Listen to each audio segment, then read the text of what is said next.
Hi again, folks. This is your Serial Cynic. Back with another video. I know they're coming a little far and few between nowadays, but life happens. Today I want to talk about a topic that I've been dealing with for years now. And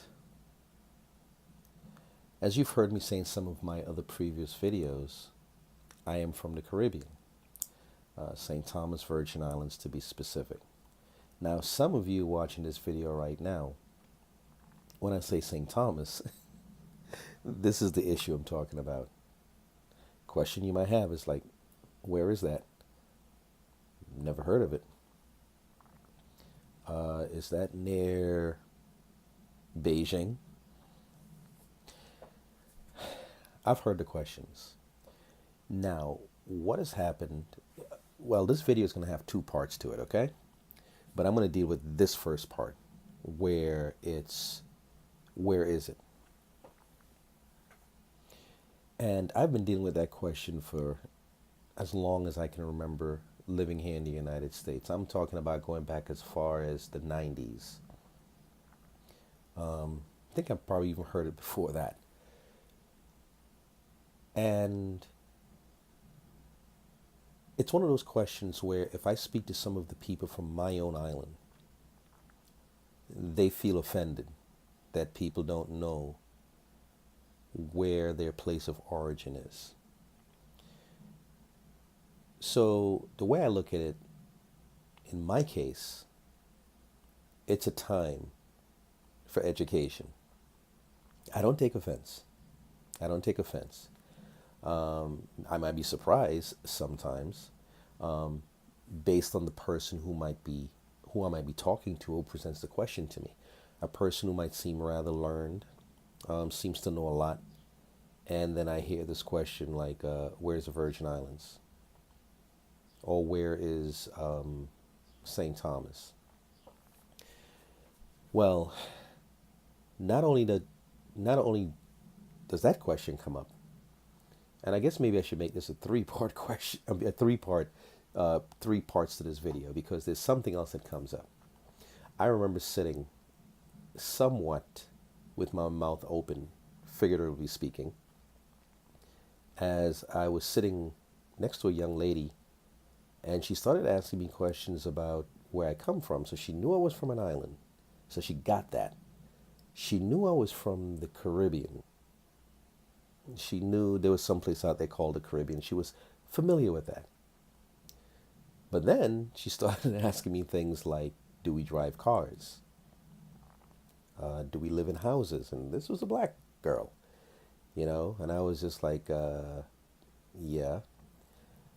And I sat there. I didn't get offended, just really surprised at the ignorance. Now, of course, granted, this was before the days of YouTube. This was before the days of Google, and you can look these things up. But I was still somewhat surprised by the question she was asking, concerning the fact that I'm sitting in front of her, having an intelligent conversation with her. I didn't seem like I was primitive. I was dressed rather well, spoke rather well, had me a nice car. As a matter of fact, my car was sitting right next to us. She also knew where I lived, and there was nothing that suggested that I had no idea how to function in a civilized society. But yet, she asked these questions. Of course, I had to explain a lot of things to her, and by the time the conversation was done, she had a better understanding of what life in the Caribbean is like, and it's not as primitive as she thinks that it was. But the other thing is, when people say they don't know where you're from, or they're asking you, where do you live, or where did you come from, where in the world is that? I take the time to go ahead and I educate the people to let them know. The first thing I usually do, I give them a point of reference. I say, we're next to Puerto Rico, hoping that they know where Puerto Rico is, because it's a much larger island than where I'm from, much, much larger. And not only much larger, but we have 4 islands in the U.S. Virgin Islands, well, inhabited islands, that is. and Puerto Rico dwarfs them even together. So I figured, okay, if they know where Puerto Rico is, they might be able to understand where the Virgin Islands is. So what I usually tell them is that we're about 45, 40 miles east of Puerto Rico. Now, sometimes I have to go and explain to people directions, where east is, where west is, north, and so forth. So I go ahead and I try to get them to understand it that way. If they know where Puerto Rico is, then I try to give them somewhat of a visual example of where it is if I don't have a map or anything in hand. Well, of course, nowadays we have phones, so I can usually whip it out and say, here's a map of Puerto Rico. Here is Miami over here. Here is New York up here. This is Puerto Rico. And we're a little bit to the east of that. So that's one way I go about doing it. So I try to explain to them where we come from in this world. Now, another reason why I don't get offended, like I said before, it's this. I understand how things are. If you talk about the United States, people would know where that is most likely, hopefully.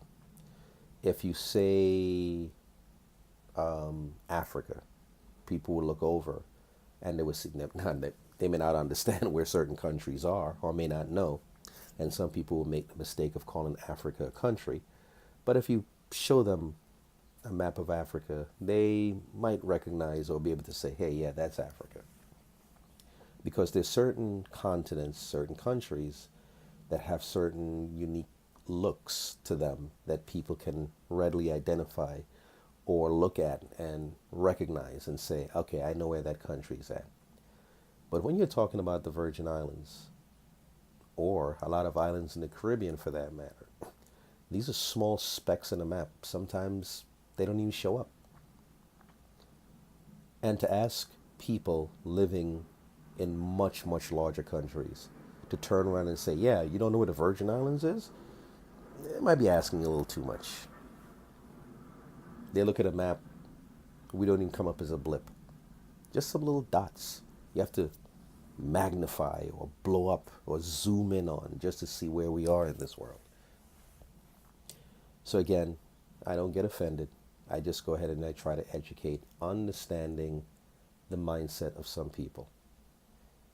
Another thing is, and this is where I get a little bit offended, and if I'm going to get offended about anything to do with this is probably some of it. It's sometimes the willful ignorance or the desire or the non-desire to learn about anywhere else but your little neighborhood or your country or your vicinity. So you have a lot of people from the United States, for example. The United States is a self-functioning country. They have everything they need. I'm living in it right now. So it's very hard for a lot of Americans to think beyond their borders, to think about what else is out there. And it was Mark Twain who said, God invented war to teach Americans geography. And this is how a lot of Americans have come to know about other places in the world. It's through American interference or involvement or activities in other countries. Like, I'm willing to go out on a branch and say that prior to Al-Qaeda, a lot of Americans wouldn't be able to tell you where Afghanistan was in the world. Would have no idea. Before Gulf War I, a lot of Americans probably couldn't tell you where Kuwait was. And there are probably still a lot who can't tell you where these places are. But again, these wars and U.S. involvement in certain places brings the focus because, now they're watching the news and they keep seeing the news zooming in on these countries where the United States are having activities. Other things that may happen, you may have natural disasters that devastate a particular place in the world. And because the news focuses in on it, a lot of Americans become aware of where a particular country is in the world. Haiti, for example, with their earthquake, or what happened over in Indonesia back in 2010 with their tsunami. It's like, oh, that's where Indonesia is? It's over there. Oh, it's next to Australia. I didn't know that. So you have those type of situations that create an awareness. And so a lot of Americans become aware of. Another thing with America is the fact, or Americans, is the fact that we have the way that the country has gone about. It's that we are the greatest, we're the best, we don't need anyone else. So there's this type of a thing that I don't need to learn about any place else because they're not important. We're the important ones. And so there's this insulated mentality. I don't need to learn about South Korea. I don't need to know anything about Siberia. I don't need to know anything about Tanzania. We have it all over here because we're the greatest, we're the best, we're the baddest. I don't need to learn about anywhere else. So you have that also going on. Now again, these people are within their right to remain ignorant if they want to. There's no law that says they need to learn about other places in the world. But if they're not going to even know where Mozambique is, or know where Thailand is, I can't expect them to turn around and know where some small little specks of islands known as the U.S. Virgin Islands sit in this world. Now, one of the ways that a lot of people come to know about the U.S. Virgin Islands, where I'm from, it's because in the United States, especially from the East Coast, there are a lot of cruises that go to the Caribbean. It's close, relatively speaking. So a lot of people jump on cruises and they go to these islands. Sometimes they go on the Eastern Caribbean cruise, which generally originates in Puerto Rico. And from Puerto Rico, a lot of times the first stop is the U.S. Virgin Islands right next door. So sometimes I come across people, oh yeah, I went there before, St. Thomas, right? And you're like, yeah. Oh yeah, I went on a cruise and I went there. It's a beautiful island. Oh, whatever. You know, I bought this, I bought that. So you have people who go and they know about where I come from because of a cruise, so to speak. Excuse any extra noise that you might hear, but it's a little warm in here, so I'm trying to see if I can get some air in here. So let me hold the microphone so the noise from the fan doesn't get into the microphone. So they would say, hey, I went on a cruise, I went over there, it was beautiful, it was that, I really loved your island. So you have people that go on cruises who become aware of where I am from because of the cruises that they go on. Again, a lot of people don't go on cruises, so there are a lot of people who don't know. So again, I take the opportunity to try to educate people where we're from. And again, if I'm not using Puerto Rico as a starting point, I will start with Miami, or I will start with New York. I will tell them you have Miami, and sometimes they'll know where the Bahamas are. And I say, if you just keep going somewhat in a slanted motion from the Bahamas, you'll eventually run into the Virgin Islands. Now, the U.S. Virgin Islands, I guess while I'm here and you're watching the video so I can educate, again, if you pull up a map, and I don't have the luxury right now to put a map up on the screen, but if you pull up a map and you can find Miami, just go a little bit to your right, but go right, but slant down this way. You'll probably come across the Turks and Caicos, the Bahamas. You'll see Puerto Rico, and right to the right of Puerto Rico, if you're facing the map, you will see some small little islands. Those are the U.S. Virgin Islands. Now, are we significant in the world? Or significant to world history? Probably in a lot of ways, no. But one thing that you probably need to understand and you're not aware of is that these U.S. Virgin Islands used to be a part of Denmark. Denmark was the European country that basically owned those islands. Now, before the Danes came in, and before the current population that's there, you had the original peoples known as the Caribs, who were preferred to be known as the Kalinago, and you had the Arawaks. They inhabited these places until the Europeans came through, starting with Columbus. When they came through, they eventually wiped out these populations. Didn't wipe them out completely, but at least in what we call the U.S. Virgin Islands, that's basically what happened up there. These people were eventually replaced by Africans, who the Danes brought in, because the Danes eventually took hold of these islands and colonized them. That's St. Thomas, St. Croix, St. John, Water Island, and you have a few other islands scattered in between that are not inhabited. The Danes colonized these islands and eventually brought in African free slave labor. And those Africans that they brought in are primarily the ancestors of the current population that you have there on the islands today. And that's the case with pretty much all throughout the Caribbean region. So, how did they become a part of the United States? Well, you had the situation where World War One was coming about. The Germans were somewhat of a menace. There was talk that the Germans wanted to take over these islands from Denmark. And Denmark and Germany had a rather close relationship. And they're also close to one another in Europe. So the Germans were looking into purchasing these islands from the Danes because by this time, slavery was over with. The islands had fallen somewhat into disrepair.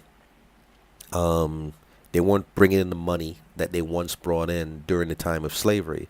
So Denmark was more or less looking to unload these islands. Germany, right next door, was interested. And part of the reason why Germany was interested was because further to the south, you had the building of the Panama Canal going on. And there was this idea that whoever controlled that canal would control trade, would control the world, will control how things operate in the world back then. And the United States not wanting Germany to grab hold of the U.S. Virgin Islands. Of course, the Danish West Indies as they were called back then, because they were still on Denmark. The United States not wanting Germany to get control of it, decided they were going to go ahead and see if they can beat Germany to the punch to get those islands. Now you might wonder to yourself, okay, what does the islands have to do with the Panama Canal? Well, the thing about it, if you're coming from Europe and you have the trade winds pushing you, one of the places you're going to probably end up, if you're not even steering your boat, it's going to drop you right into those islands, St. Thomas, St. John, St. Croix. It's going to pass you right through that area on the way toward Panama and where the Panama Canal is. Now, the other interesting thing is the U.S. Virgin Islands, they're somewhat smack dab in the middle of the Caribbean chain. They're roughly about the same distance from Cuba as they are Cuba to the west, starting the Caribbean chain in the Bahamas, those areas over there, and all the way down to the south to Trinidad. They're somewhat in the middle. So if you follow my finger, this is Cuba, and the Caribbean goes like this, the Caribbean chain, and it curves down toward Trinidad. Well, if I'm looking at this and I'm doing it like that, and it curves down, the Virgin Islands are about right there. Europe over here. So when you're coming from Europe on a boat and the wind is just blowing you, you're going right past the Virgin Islands and you're going down toward the Panama Canal. So the United States decided they're going to jump at this first, and they went off to the canal, and they decided to just go ahead and grab these islands before Germany made a move. Eventually, Denmark sold them off to the United States in 1917. And at that time, Denmark purchased these 3 little tiny islands that amount to a total of, 132 square miles, if that much. Denmark unloaded them on the United States for $25 million. Now, in today's world, you might say, that's not a lot of money, considering people nowadays are billionaires, many times over. But back in those days in 1917, $25 million for 132 square miles of land was an enormous amount of money. And to this very day, it still stands as the most expensive purchase of land by the United States. So keep that in mind for your trivia. Now, the last thing that I wanted to talk about is this. Here I am, and I have to explain to a lot of people where we are when it comes to the Virgin Islands, where we are in this world. Again, it's not something you have to learn. It's not something you have to know. But when you come to me to ask me the question, where are you from? Perhaps I should not get offended at that point. I should just take the opportunity to educate another person as to where we're from. Here's another person that now has learned where we are. But the other thing that happens is the offense that takes place with people from my own island or from other parts of the Caribbean when it comes to the relationship with Jamaica. And here's where the offense comes in, where some people are offended. You meet someone. They hear you speaking with an accent. You might not hear it right now. You may have picked up certain words and realized that I do have an accent. But they run into you. And they might hear you talking to someone on the phone from where you come from. It might be a relative. And you might be like, if I want to go into an accent right now, you might say, yeah, what going on, man? Yeah, all right. Yeah. Yeah, walk, man. And they hear you speaking. And they'll come over, hey, man, where you from, Jamaica? And if I had all that cute editing right now, that's where you hear that record scratch, like, you look around like, and the thought comes out, and you hear this often. Man, Jamaica is not the only place in the Caribbean. It's not? Or you hear things like, where in Jamaica is that? When you go ahead and you tell them where you're from. And I give an example of another situation that happens which ties in with what I'm going to talk about. When I lived in South Florida, I used to play basketball with these guys. And play basketball with them for years. So they didn't see me for a little while. And then I came back out in the basketball court. It was like, hey, we hadn't seen you in a while, man. Where were you? I said, man, I went home to St. Thomas. These were Jamaican guys. Now, of course, this was years ago. So I said I went home to St. Thomas, so figuring that they pretty much knew that's where I was from since I mentioned it a few times. The next thing I know, they started asking me questions about, they were saying things like, boy, yard must have did nicey, meaning Jamaica was nice. I'm thinking, no, I didn't go to Jamaica, I went to St. Thomas. And they're like, yeah, man, you went to Jamaica. I said, no, I went to St. Thomas. And at that point, I realized that there was some confusion. They believed that I went home to Jamaica because in Jamaica, one of their parishes, like you might have where you're from, counties or whatever, one of their parishes on the southeastern end of the island is known as St. Thomas. It's like a district, a section of the island is known as St. Thomas. They were thinking all this time as I played basketball with them that I was actually Jamaican. And that when I said I went home to St. Thomas, I went home to St. Thomas, Jamaica. Not St. Thomas, Virgin Islands. I had to explain to them what was going on.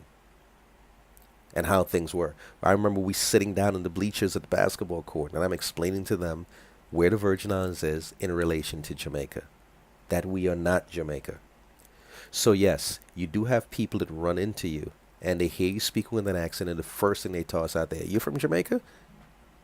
And you sit back and you're like, what in the world are they talking about? So this is another time to go ahead and try to explain to them. And you hear this also, you see it on YouTube, that there are other islands in the Caribbean other than Jamaica. Now, I cannot knock Jamaica. They're a much larger island than the Virgin Islands. They're much larger than a lot of the other Caribbean islands. And being much larger, they have a much larger population. And having a larger population, they have a lot more of their people in the diaspora, scattered around the world.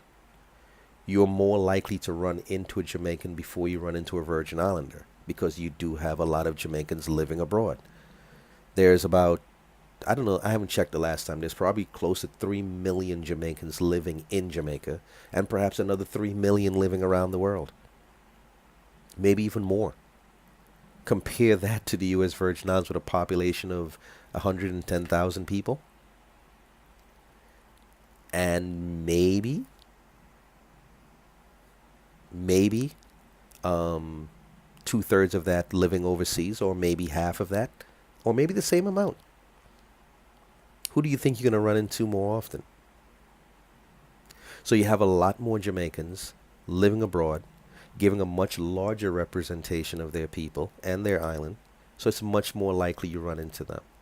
Not only that, again, I'm not going to knock them. They are an out there people. They wear their culture in their sleeve. They don't back down. They're involved in a lot of different things. So the visibility is greater when it comes to Jamaicans. And because they have this visibility and they come from the Caribbean, and a lot of people have seen their island, a lot of people have visited their island, a lot of people have seen their islands in television with the palm trees and everything, and hear them speak. So when they hear you speak, coming from the Virgin Islands, coming from St. Kitts and Nevis, Antigua, Grenada, and they hear you speak, people who don't know anything about the Caribbean, first thing they say, hey, you from Jamaica, man? And you have to tell them no. At that point, you take the time and say, hey, let me explain to you where I'm from. Let me tell you where I'm from. But there's also the other issue. And things have changed dramatically over the years because of YouTube, Google, and other things. You also do have a lot of Jamaicans who are not terribly familiar with the other islands in the Caribbean. And you have to understand that Jamaica, again, remember like when I showed that little curve? Jamaica is over here, near Cuba. The rest of the islands of the Eastern Caribbean are over here. And Jamaica is over here. A lot of Jamaicans leave Jamaica and they go this way to the United States, that way to Canada, or that way to Europe. Now, you do have Jamaicans that go to the other Caribbean islands, and that's something that has happened a lot over the past few years. And Jamaicans have married into, have business partners over in the Eastern Caribbean. Some of them go to Trinidad to school and so forth. So these Jamaicans who travel over here are somewhat familiar with what's going on over here with the other Caribbean islands. But the Jamaicans that leave from Jamaica and go towards the United States, towards Canada, towards Europe, they might not be terribly familiar with what's going on over here with the other Caribbean islands. Some of them who go here to the United States, who go here to Canada, or who go there to Europe, they may make it to the other Caribbean islands because they go on cruises that take them across to these areas. And in that sense, they become somewhat familiar with some of the other Caribbean islands. There are Jamaicans who live here in the United States, there in Canada, there in Europe, who work with people from the other Caribbean islands, who are neighbors with people from the other Caribbean islands in the United States, in Canada, in Europe. And as a result, they get to know about the other Caribbean islands. But then you have Jamaicans who just don't know much about these other islands, even though they share a common history, a common culture, speak somewhat alike. So there are people who are from these other islands who get offended when people tell them or suggest or make comments that you from Antigua, you from Grenada, you from St. Vincent, are you Jamaican? And there are people that get offended. Hey, Jamaica is not the only place in the Caribbean, you know. So instead of getting offended, I guess at that time, that's when you try to educate the Jamaican, the person from the United States, the person from Canada, and the person from Europe to explain to them where you're from, what your island is all about, give them some history, some fascinating information about where you come from that resonates with them or that stays with them. Because these islands over here, as small as they are, they played a significant role in world history at some point in time. Because these islands, those islands, all around here, all the way down to Guyana and so forth, enriched a lot of people who are still rich today, living off of the money that was made during slavery, during sugar canes, rain, on the world stage of, on the world economic stage. And there are a lot of families that are still living off of the wealth made by their ancestors, by their white European ancestors who enslaved Africans and brought great wealth to their families. They're still living off of that money to this very day. That's just one interesting thing. But there's a lot of things that you can teach people that stays with them, that resonates. And they're like, okay, I'll remember that. You're from St. Vincent, huh? You're from Grenada. Oh, you're from Barbados. Oh, I know where that is. You're from the Virgin Islands. Okay, now I get it. Now I understand. Now I know where you are. So, these are the things I want to talk about. I wasn't expecting this video to be this long. I hope you stuck it all the way through. And if you have comments, leave it down in the comments section. Let's talk about this. Okay? Hopefully I can come up with a fascinating enough title to draw attention to this, because it's a topic that keeps coming up all the time. Anyway, I'll end this video right now. This was your Serial Cynic. Have yourself a great day. Let me go back and charge my phone, okay? Until we talk the next time again, go in the comment section. Share this video. All right? We'll talk. Bye.